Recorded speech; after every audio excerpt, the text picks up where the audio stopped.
Hello, and welcome to this lecture for the Chrysalis Professional Diploma in Psychotherapeutic Counselling Practice. This is for Component 1, Key Models Incorporated within the Pluralistic Approach Part 1, and this is Module 1, the Psychodynamic Approach. You can find the standards met by this particular component outlined in Moodle and in your written course materials. I'll share some slides with you throughout this lecture, and you will be able to view and download these slides from Moodle as well if you wish. Please note any questions you might have as you're watching this lecture and take these questions to class to discuss with your class tutor. Freudian drive theory. So this is where we're doing just a little bit of a recap on some of the work that we have already looked at in the past. Freud says that we're dominated, how our psyche is operating is dominated by two basic drives. Now, the drives are energized by libido, and libido is the energy within the psyche. For a long while, and I think that this is important to recognize, for a long while, Freud was really equating libido with eros, okay? So eros, the primordial sexual or creative force, the life instinct. So part of a survival instinct, but also about growth, about development, so increasing and reducing tension. So, all of this happening within the psyche, mainly unconscious, okay, and this energy is moving around the psyche. This energy, Freud also felt is of a relatively fixed quantity within each individual. So it's then where we direct it and how we direct it that becomes important. So the energy can be attached to various objects, which we'll look at a little bit later. It will become clearer when we look at Melanie Klein's work, what we mean by that. Or complexes. So that means that, where we're directing our energy. So if that is towards, certain attitudes, or certain ways of being, or, certain relationships and so on. So, there'll be less energy elsewhere. So life depends on the development that is driven by this energy, where an essential energy to every activity carves the structure of our personality. So I read a really interesting analogy of this energy in one of the books on our reading list, which is the Stafford Clark book. Stafford Clark talks about the libidinal energy being a little bit like when people have been drilling for crude oil, and that gush of oil that then happens, a real force of it, a real energy that's coming from deep down in the earth, if you like. But then with that crude oil, what we are then able to do with it are many things. So we have learned how to refine the crude oil, and we've now developed it into lots of different products that serve lots of different purposes. And so Stafford Clark mentions that the energy of the libido can be likened a little bit like that. So it's a raw energy. It's where we direct it. It's where we decide to put it that is important. So this is something to bear in mind, but to bear in mind that the overall purpose then of this is, development, is a life force, it's a life instinct, it's growth, it's staying alive, it's survival, but it's also moving through life. And Freud has this creative and sexual idea of this energy. So, but interestingly, later on in Freud's life, he also started to consider another form of this energy. So he considered that there were actually two drives. So there is eros, but there is also thanatos. And thanatos, he says, is a destructive force. So, this is quite a difficult one, perhaps, for some of us to get our head around, that we would have a destructive instinct, we would have a death instinct. But what we need to remember about theories of therapy, theories of psychology, that theories are, first of all, they're theories. So, many of them cannot be proven as facts. And they are models. They are models that try to explain the human experience.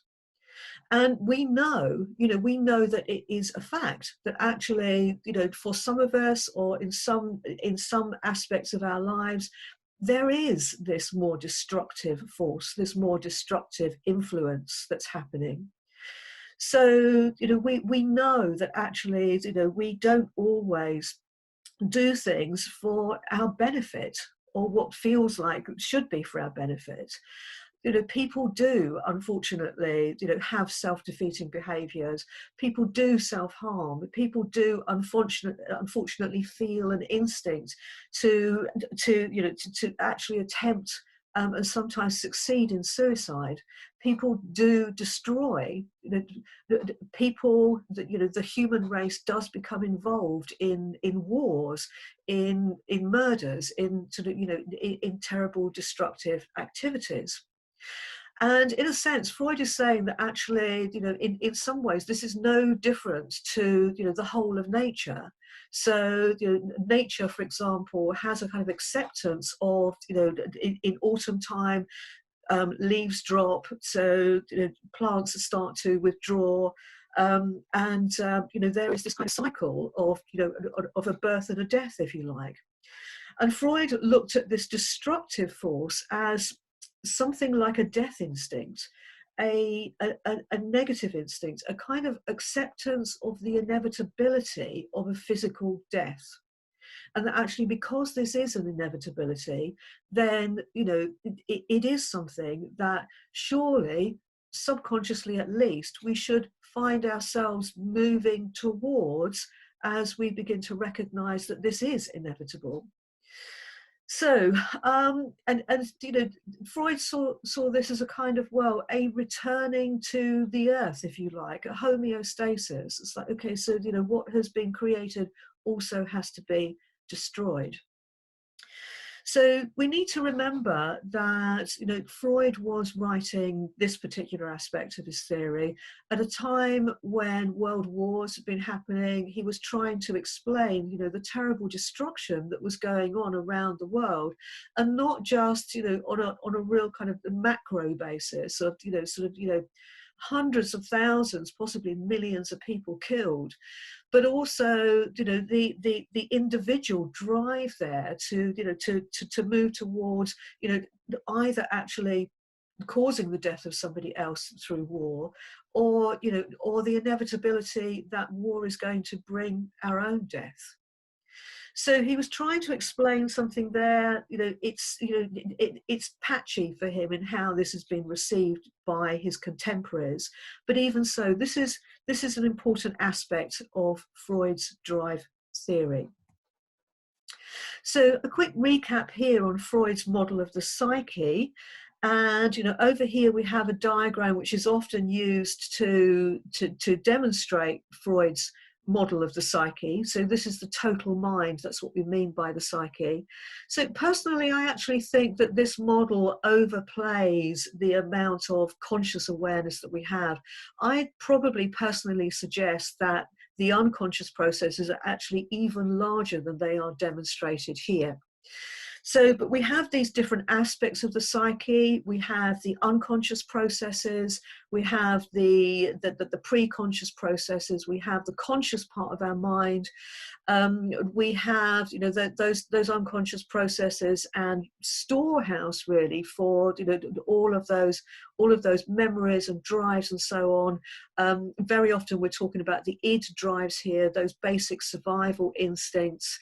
You know, also the other aspects here, the superego, so, you know, often likened to our conscience, but that part that we kind of learn from our community, learn from the world around us, learn from our family, first of all, of how things should be done, you know, what the social rules are. And then the ego sitting in the center of that, which is both partly conscious and unconscious as well. So the ego, you know, partly unconscious, but also has this kind of observing function, where it can observe itself and observe the other parts and interact with the environment around us as well.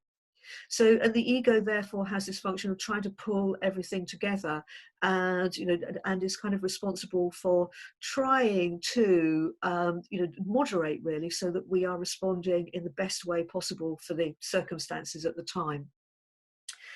So, a quick recap here. So our emotions, beliefs and impulses are not available to our conscious awareness in the main. Okay, most of what drives us is buried in our unconscious, but continues to influence us. And that can take a little bit of, you know, us getting our heads around that idea, isn't it? That most of what we are doing unconsciously. But this is a very, very important aspect of the psychodynamic approach. So the role of the unconscious is vital to psychodynamic theory. Now, this is not necessarily the case with other theories. So that's something to bear in mind.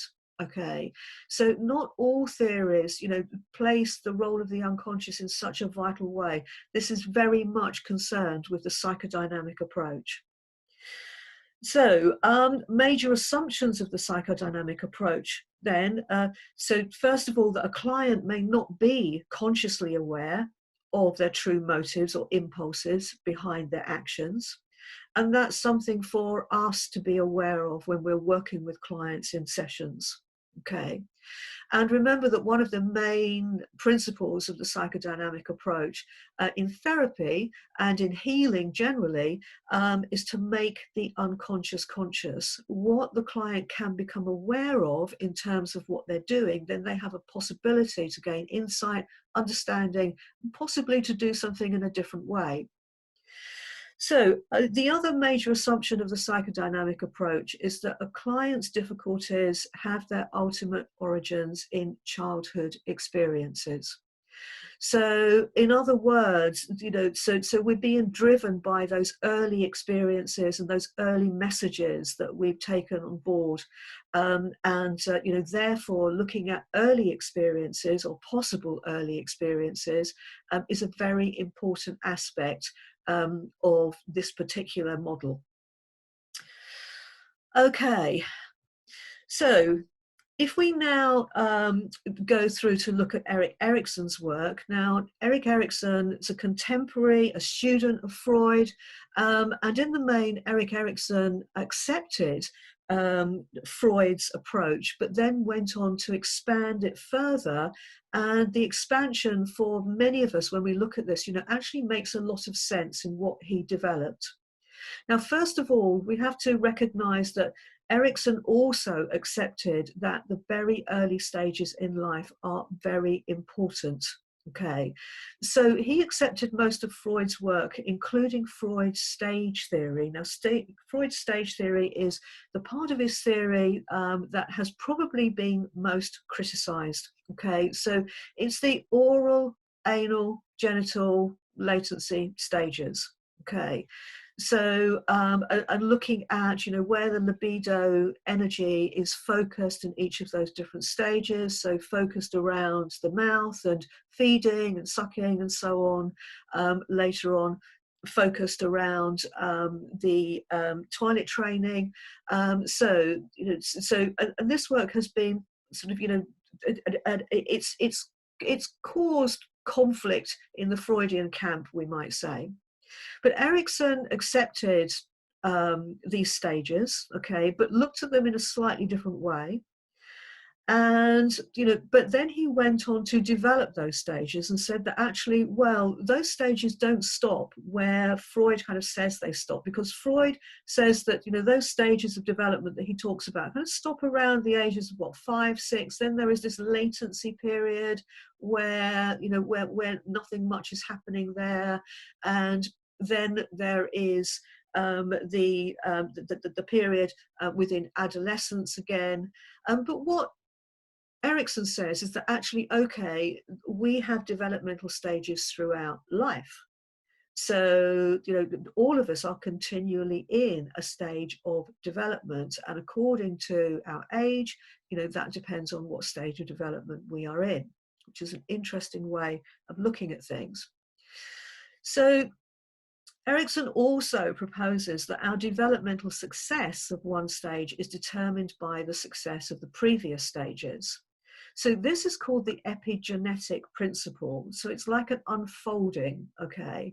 So the unfolding of the next stage is determined by the successful unfolding of the prior stages. I like to look at this a little bit like, a child building a tower of bricks, if you like, where actually the first few bricks have to be solid. There has to be a solid foundation. It doesn't matter how solid the steps are, the bricks are towards the top of the tower. If the bottom ones aren't solid, then that tower is not ever going to be strong, no matter how strong the top ones are. So this is also recognizing, of course, that if we are experiencing any kind of trauma or fixation or difficulty at early stages, then that is going to affect all of the later stages in some way. So Erikson also proposes that each stage has an optimal time and requires the completion of tasks within that stage. So the optimal time period, of course, is a little bit flexible. Okay, so, we know that, we can observe in people around us that we tend to move through stages of development at slightly different times. So some 8-year-olds are more mature than other 8-year-olds. Some 15-year-olds are more developed than other 15-year-olds, and so on. So, but there is a general kind of optimal time. So, and, the completion of tasks, we need to remember that, all of this is happening unconsciously. Okay, this is happening unconsciously. This is a psychodynamic theory. So we don't just wake up at the age of 12 and think, aha, my task in life now is. But we do find that we are being driven by those unconscious processes to complete those tasks. And how successfully we do that, determines how successfully we can move through life. So let's take a brief look at these stages. You'll have more opportunity in your class to actually look at these different stages. So we won't go through these in a great deal of detail. But what you can see here is that the first 3 stages that Erikson is talking about basically relate to the stages that Freud talks about. So, the oral, anal, phallic stages. So, but Erikson is kind of looking at them in a broader way.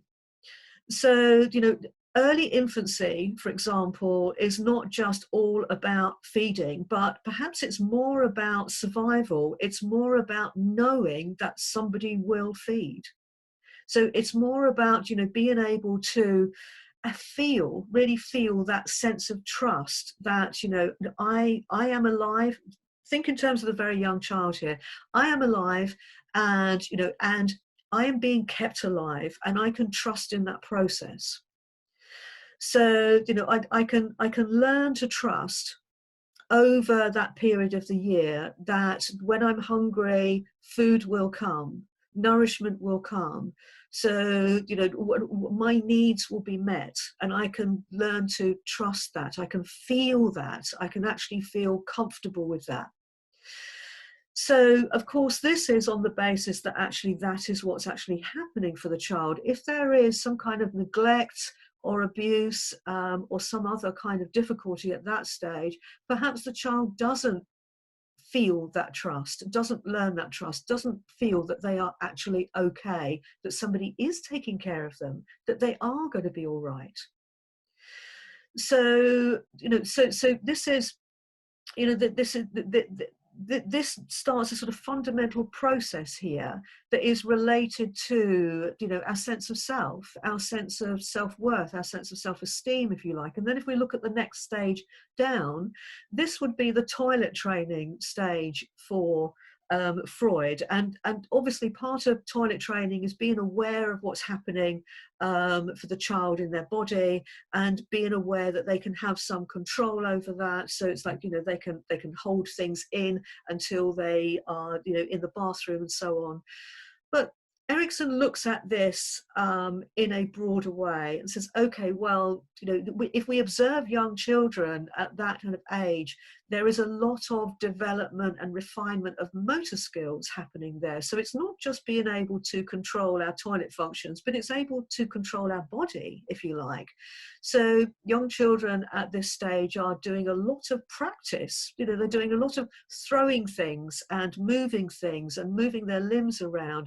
They are crawling, they are learning to stand up, they are learning to take those tentative steps, they are learning to run, they are learning to do all kinds of things, and they are learning some fine motor skills as well as the really broader ones as well. They're learning how to feed themselves and so on. So they are learning to become sort of, more independent, if you like. They are learning that they can do some things for themselves.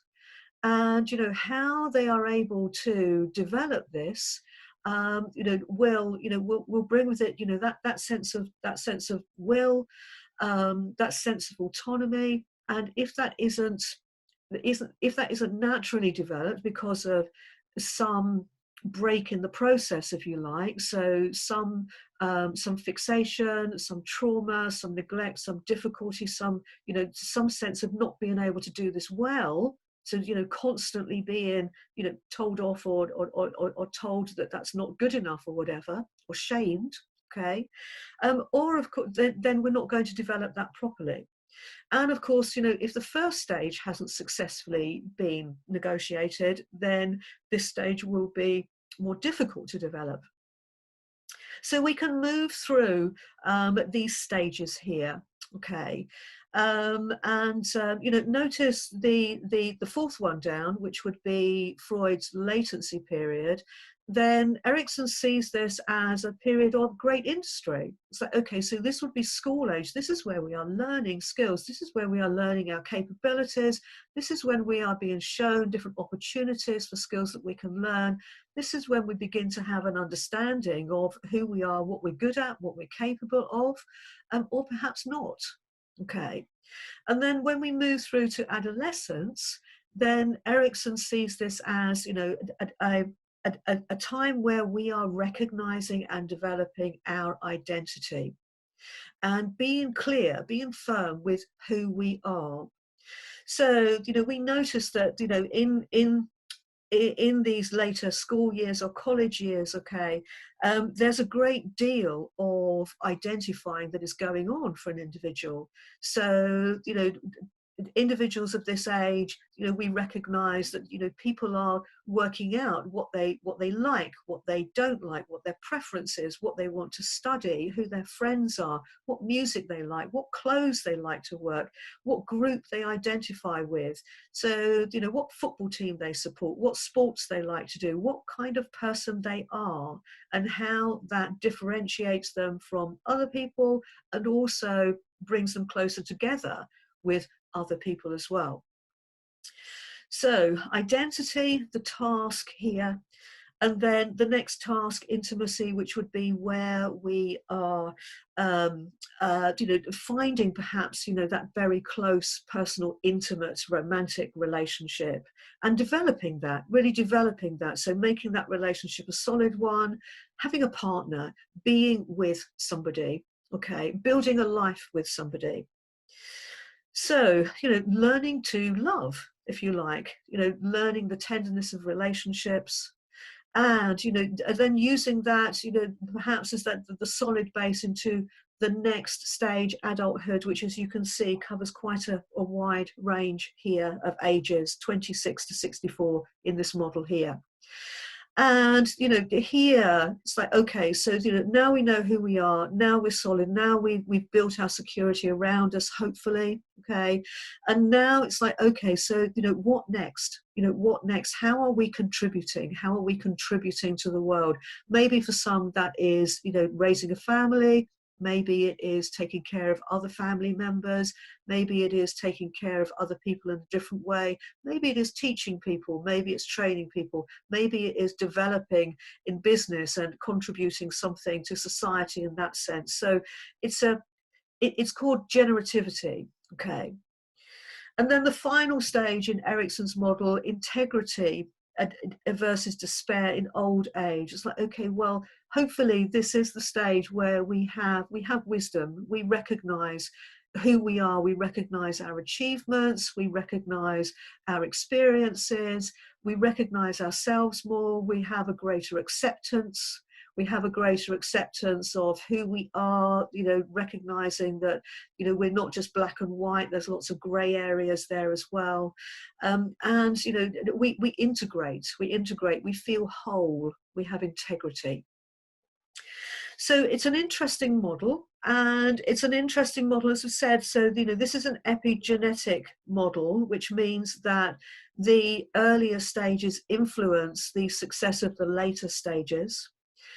So, but it's also an interesting model that we can use when we are exploring with the client, their past experiences, and we can kind of map some of those past experiences to these different stages, for example. So, maybe if the client is recognizing that they had some difficulty during their school years, for example, then that might show for us an indication of of why they are describing that they feel that their self-esteem is low, or that they are often telling themselves that they can't do something, or that it's not worth trying.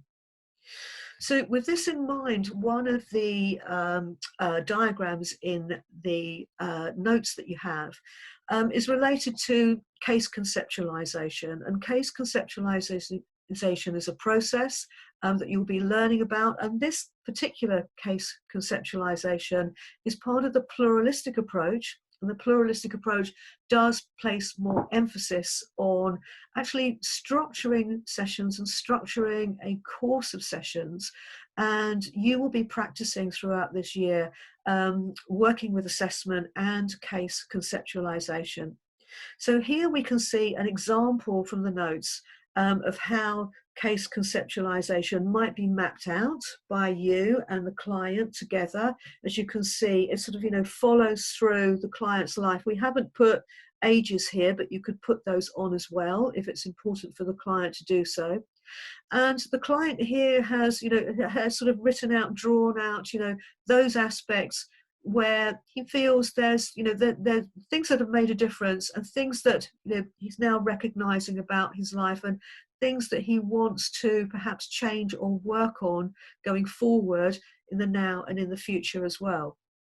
So there are positive aspects here, there as a recognition of resources, but you can see that in the earlier stages there are some key experiences that the client has felt important and necessary to get down there on this particular graph. Now we can acknowledge perhaps how this might map to Erikson's stage theory. And we can look at this. So, perhaps therefore we might say that, death of father could, if we're talking this through with the client, could have had a negative impact on those early stages of development. So, and then, followed by mum's depression. So, again, could have had an impact on those early stages of development. And, that period where the client is describing that they had an upset school life, it might be that part of that upset was being driven by the difficulties that were created in those earlier stages of development that were now being followed through. And there might be more to speak about there as well in terms of the experiences, what the client actually means by having an upset school life. So here we have a model that, you know, is representing perhaps that actually, well, yes, we can start to see how those earlier experiences may have been driving how the client is, you know, experiencing things now, and those messages that they've been given or have been giving to themselves earlier in life that they are still now hearing in the here and now. So, okay, if we move this forward now to talk about Melanie Klein's work, then Melanie Klein places even more emphasis on early childhood experiences. She goes even further back. Okay, so she is really talking about key experiences pre-birth and at the moment of birth, and, you know, very, very early stages of the infant's life. So object relations theory is a popular theory. It's a popular theory with contemporary psychodynamic practitioners. It's not just the work of Melanie Klein. You will come across other theorists as well, such as Fairbairn and Mahler. And as I've just said, it focuses on very early relationships. We're talking the first few months in the main, okay? Focuses on very early relationships and therefore primarily with the mother. So, you know, the theory has been criticized for this, but actually we have to recognize that, you know, every child has a relationship with their birth mother, at least pre-birth and birth, okay? And so, you know, there is this symbiotic relationship there where there is no real separation between child and mother at that point. And Klein proposes that actually there is no real separation between child and mother after the child is born for the first few months either. Okay. So it's useful when we are looking at Klein's theories, and I do have to say that Klein's theories are quite complicated, and if you're not fully grasping this, then don't worry about this, because that is a really, really common experience when we're looking at Klein's theories, okay? And we also have to remember that we're looking at psychodynamic theories, and psychodynamic theories are talking about our processes being mainly unconscious. So we're trying to consciously describe something using one function of our mind, but what we're trying to describe is mainly unconscious. So it's something that we're not even fully aware of. It's what we're trying to get a sense of. It's like what we're trying to be intuitive about, okay? So, but let's for a moment, you know, try to put ourselves in, you know, in the position of a very young baby. And it's like, okay, so what is the baby experiencing? Because they certainly aren't experiencing the world in the same way as us. First of all, they have just entered the world. The world is completely new to them. But their senses are not developed yet either. And they don't have a sense of things like, for example, object permanency, where, you know, if you give a toy to a young child and then take the toy away, they don't believe that the toy still exists. In the same way, says Klein, the child doesn't believe that the mother still exists if she is not there, present in front of them. And not only that, but they don't actually have a concept of mother as mother.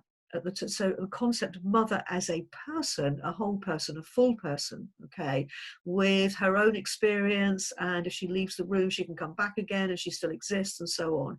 None of that is present yet.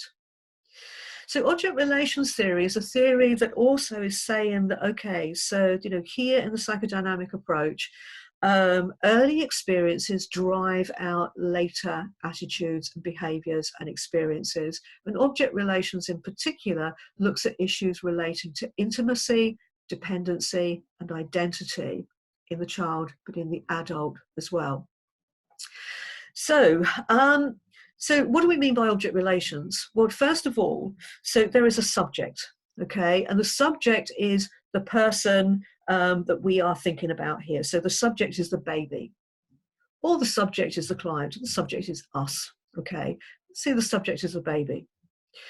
The object is something other than the baby. So it's something that first of all, is outside the baby, okay? The object is something to which the subject relates.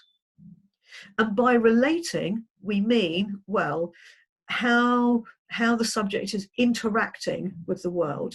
So how the subject is interacting with the object. Now, the object can be all kinds of things, okay? But it is basically something that the baby has some kind of recognition that it's not them, okay? So there is some relationship happening with a smiling face, a bottle of warm milk, a feeling of cold water touching our face, a colourful object that is a toy, okay? So the object is something that the subject is relating to, okay? But it's outside of the subject at this time. So the baby is in a dreamlike state. It's no concept of the world.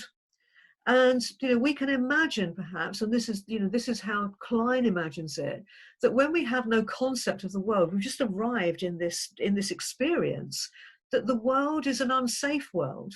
And the world is an unsafe world as well because we don't know how to interact within it. We can't. Okay, the baby can't do very much for itself. The baby can feel, the baby can take in, the baby can push out. So the baby can take in warm milk, the baby can push out urine, feces, okay? The baby can experience comfort and they can experience discomfort. With discomfort comes anxiety. Discomfort happens when the baby hasn't been fed, when the baby isn't warm, when the baby's nappy is wet, when the baby is cold. So when the baby is, crying out for something to change and nothing's coming. And what is coming, or what the baby is aware of at this time, so are objects, but not even full objects, but as Klein is saying, well, part objects. It's not mum who comes, it's a smiling face that comes, it's the breast that comes, it's the bottle that comes, okay? It's, it's the, an object can be a person. Most often at this stage, it's part of a person. The baby is not seeing mum as mum. The baby is seeing the breast that comes and feeds. Or it can be an actual object like the bottle that comes and feeds. Now, the external object is what I have been describing so far. Okay, the external object is the actual object that exists, and it exists outside of the baby, even if the baby doesn't actually realize the permanence of that yet. So as the child develops, a process of introjection is happening. And I'm in development, I'm talking like weeks here, okay? So introjection is the process of internalizing aspects of an object as part of how the baby starts to form their personality, to develop their ego, okay? To become, to have that sense of self. So first of all, the baby is in this dreamlike state of fusion where there is no differentiation between the subject and the object. And then what starts to happen is the baby starts to internalize objects. And when they're internalizing objects, then this is a representation of the object. Okay. So the object can then be represented in the infant's world as good or bad. A good object satisfies desires and needs, and a bad object doesn't. Now, of course, an object or a part object can actually be both, but the child doesn't realize that yet. Okay. So this representation that the child has of the breast, the part object, is a good object because it makes the child feel all warm and cozy inside. It has that lovely, it gives that lovely satisfying feeling. The child feels full and warm and comfortable and relaxed and sleepy and all of those things. That's what the breast gives to the child. This is a good object. But supposing sometimes the breast doesn't come, Supposing sometimes the child has that feeling of hunger and it's not immediately satisfied because, hey, you know, mum's just boiling the kettle, or, you know, mum's just getting dressed, or mum's just taking a little bit of time to just realize that the baby is crying and wake up and get up and come into the room, and so on and so on. Okay. And so by this time, perhaps the baby's feeling incredibly frustrated and is crying, and, you know, and is, you know, is really feeling sort of, you know, very uncomfortable. Then when the breast comes, that's a bad breast. You know, that's a bad breast, because that breast is being associated with those uncomfortable feelings. Now, the child isn't recognizing that the breast is the same breast, nor is recognizing that the breast belongs to mum and mum is a person. Okay, so the child now has a representation of two part objects, good breast and bad breast, and they've internalized that representation. So now it sort of sits inside them as something that belongs to them. So now it is an internal object. Okay, and it starts to shape and color how things are represented for us in life. So this follows different stages of development. Okay, so, you know, for Klein, the infant experiences early stages of development, and these stages are related to the experience, the uncomfortable experiences I've just been describing. But Klein would say that, okay, what we're really talking about here is that we are talking about the experience of anxiety. And what the child needs to learn to do, or this is unconscious, remember, this is not a conscious decision, but the child, through this process of, you know, of relating with objects and internalizing objects, is related to the child's experiencing anxiety, and then being able to deal with anxiety, and then being able to manage anxiety. So it's all about anxiety. So Klein says that for the first very early stages of the child's development, so, you know, and the age range that she puts on this is between 0 and 4 months, so we're talking very early here. Okay, she calls this the paranoid schizoid position.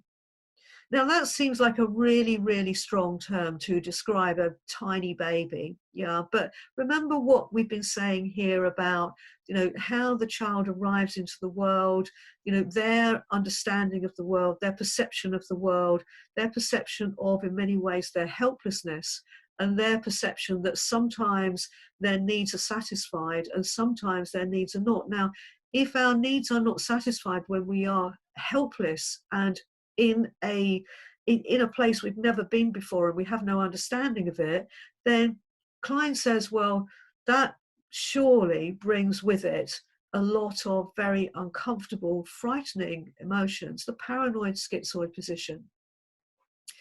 And how the child tries to deal with this, to defend against that anxiety, is to start to split the good and bad experiences into divisions.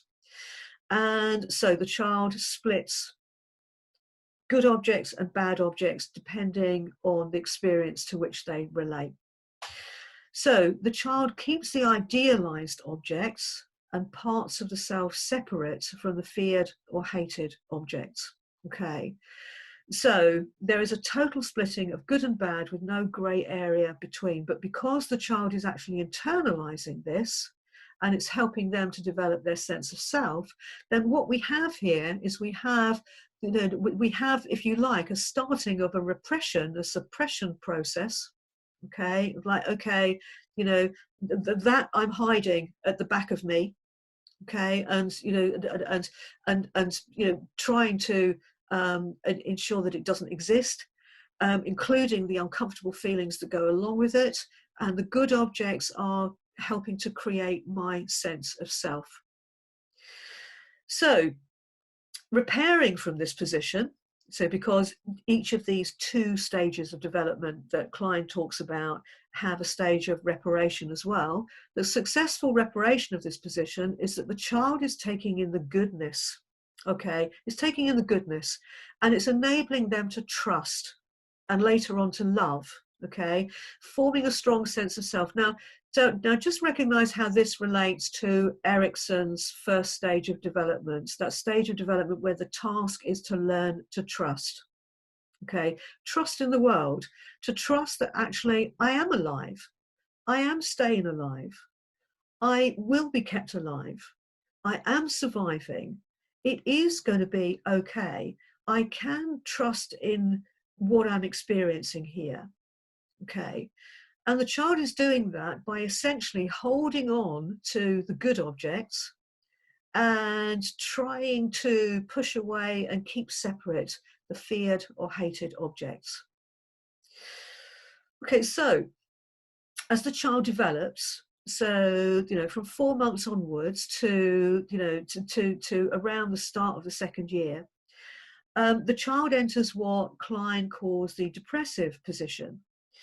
And the depressive position here really moves alongside, the child developing awareness, the child developing more of an experience, a sense of reality.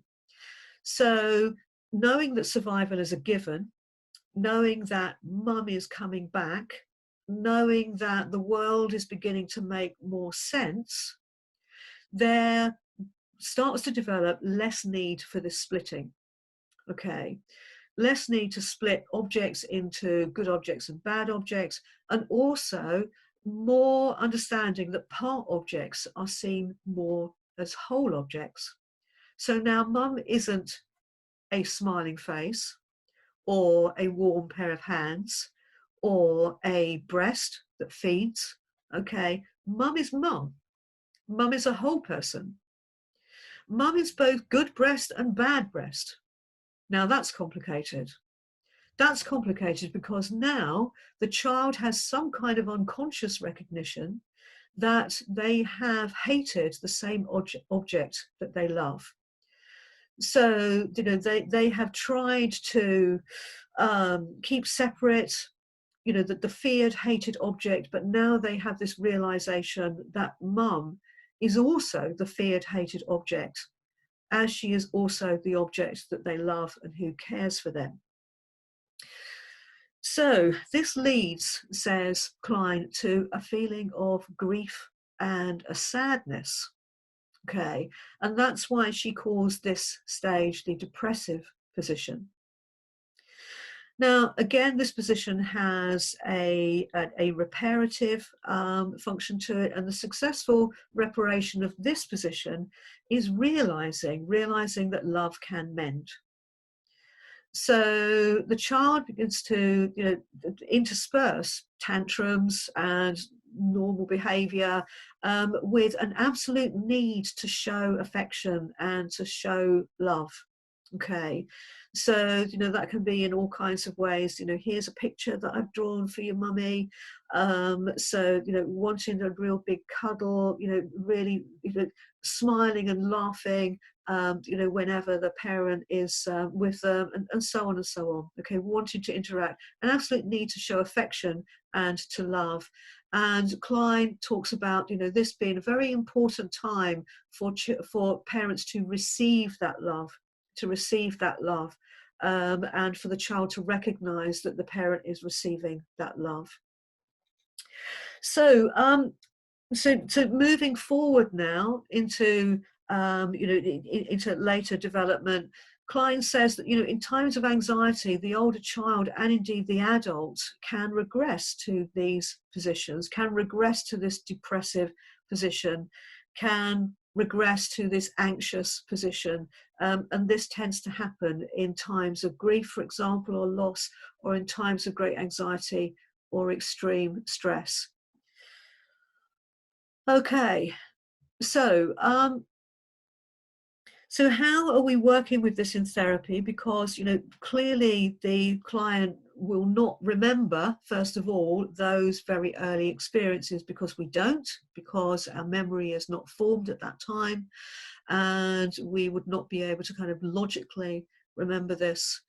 But how we're working with this in therapy is, as therapists, we are beginning to recognize those parts that the client has retained as split off parts, as separated parts, as parts that they believe or have made a decision early in life that, that's a bad part, so I will keep that out of the way. Now that part is, very often a set of feelings, or a set of thoughts, for example, or it's a whole experience that the client just can't accept, and therefore it's bubbling under the surface, but it's not brought into awareness.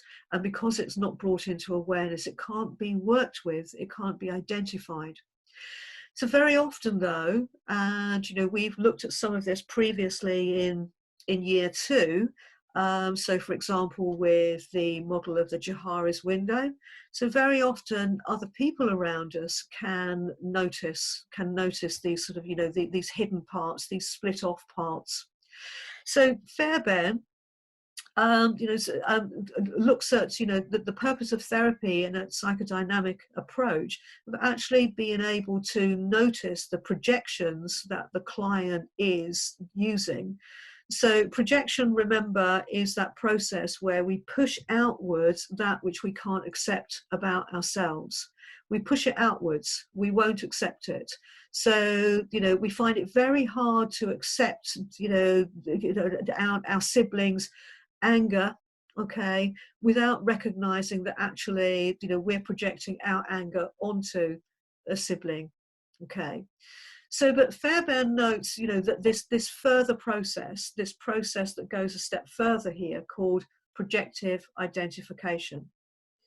And that's key in the psychodynamic approach and relates to transference and countertransference as well. So projective identification is a process where aspects of the inner self that don't want to be acknowledged are induced in the other person.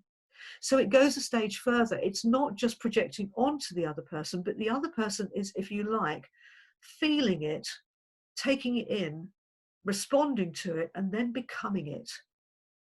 So the other person, for example, the therapist in the therapy room, is pulled into responding in a certain way by the client. So it's a step further than projection. So the client is relating an experience in therapy. They're telling us about an experience that's happened to them. And perhaps it's, for us, it feels like a very challenging experience, a very threatening experience, an experience that was likely to, for us or for other people around us, perhaps, an experience that was likely to really trigger some very intense emotions. And yet the client is talking about this with us in, really quite a deadpan way. They're just telling the story. But we start to notice that we're feeling very emotional about this story. We're feeling very emotional, and these emotions don't feel like ours. These emotions feel like something that's just happening to us. It's just growing within us. And it doesn't feel like they're us. It doesn't feel like the type of responses that we generally have. And we find ourselves then responding to that story. And, and once we are aware of this, we're noticing, okay, well, this is not our stuff. So this is important, therefore, to recognize as well that psychodynamic therapy in particular, but all therapy approaches as well, are very clear that our self-understanding, our self-awareness, and our reflection on our own process is very important, because we need to be able to separate out what is our stuff and what is the client's stuff. If we are sitting there in the therapy session listening to the client talk about this, but actually our mind is drifting towards the parking ticket that we just got this morning as we, as we were like, a few minutes late to move the car, then that's our stuff. Okay, that's our stuff. And we need to bring ourselves back and be actually in the session with the client, and to recognize that that frustration or feelings of anger that we're experiencing there is ours. But when we get this feeling sort of, just pushed towards us, and we pick it up and we're thinking, okay, I'm aware of something different here, then that is an example of projective identification. And the interesting thing about this process now is that now we are aware of the client's feelings. We are aware of how the client feels when they are not aware of what they have suppressed or repressed here. So if you like, we are breaching a closed system of the client, or the client is inadvertently, unconsciously breaching that closed system for themselves.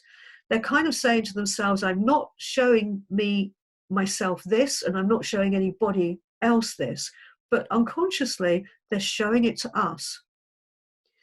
Now, if we can then, says Fairbairn, start to make real genuine contact with the client, to bring these unconscious processes into the room, to point out how we are feeling, to bring those feelings into the room, then we've got, you know, a very strong contact happening and a very strong therapeutic relationship, and we're giving the client the opportunity to note their projections, to gain a kind of conscious insight into, oh, maybe, yeah, maybe I do have some kind of sense of that. Maybe I have buried something there that I don't need to keep buried any longer. Now it's been kind of, I've brought it into the room, the therapist has picked it up, has acknowledged and identified what's in the room, and now we're talking about it.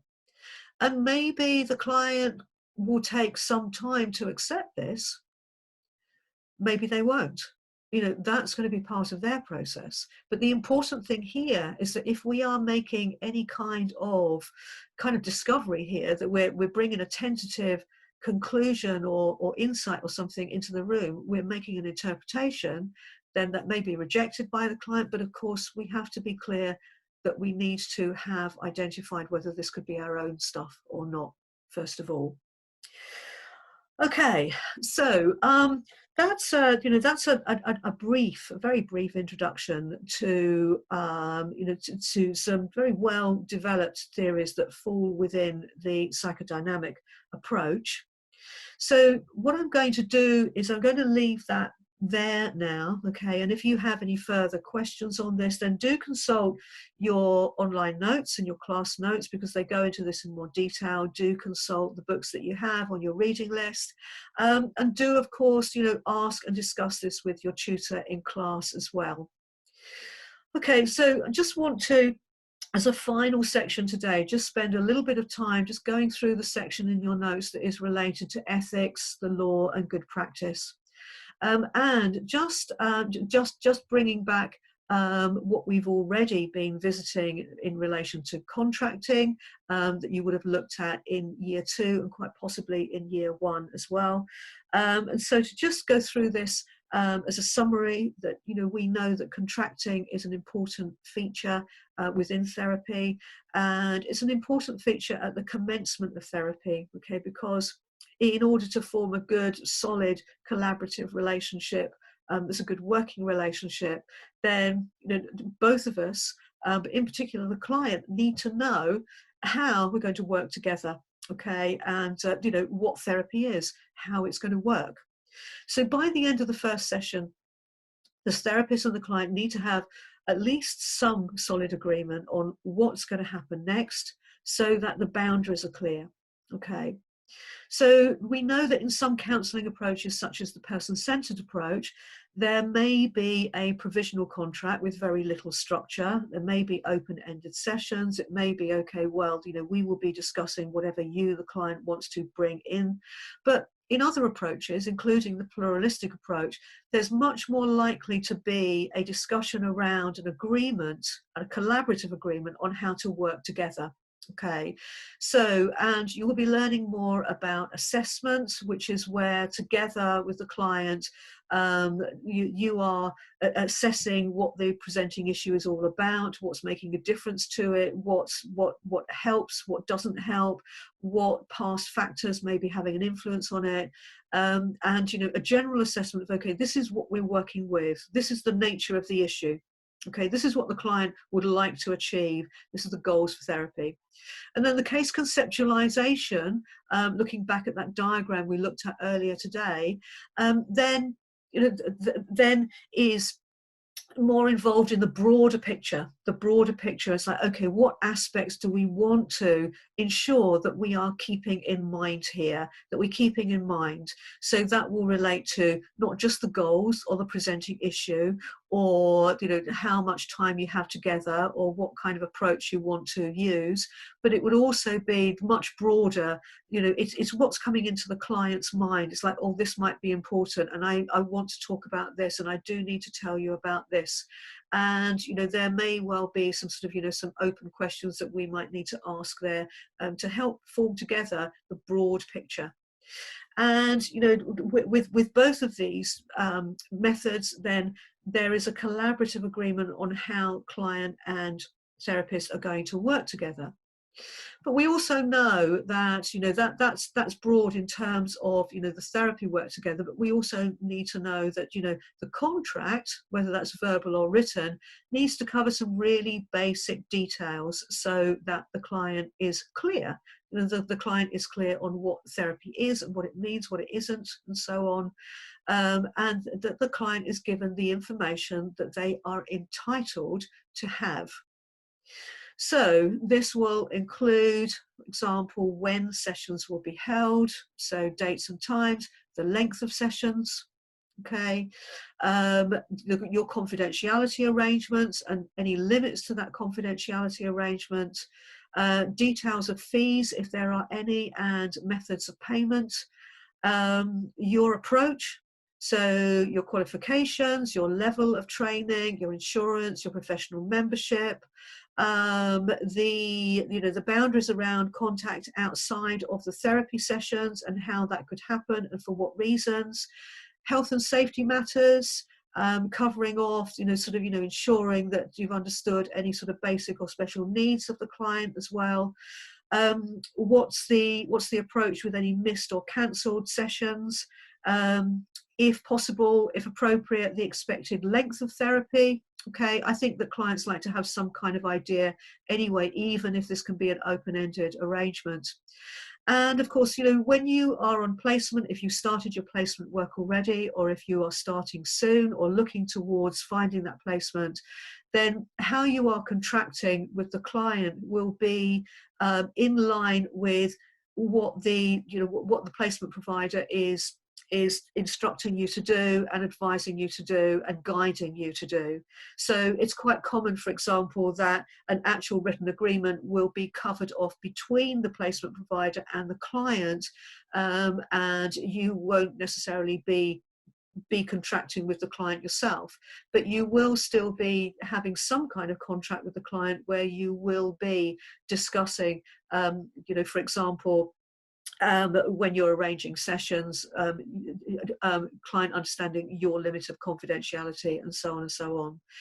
So, you will have greater opportunity to look at this in class, but this aspect, one of these first important aspects, good practice that the client and indeed the therapist together know how you are working together, and what the sort of, the starting point of the working alliance is. All right, so that's concluding where we are today. I hope that you have found this helpful, and I hope that you found it interesting. I will just say one more time that don't worry if these psychodynamic approaches don't feel absolutely clear to you at the moment. Persist with them, okay?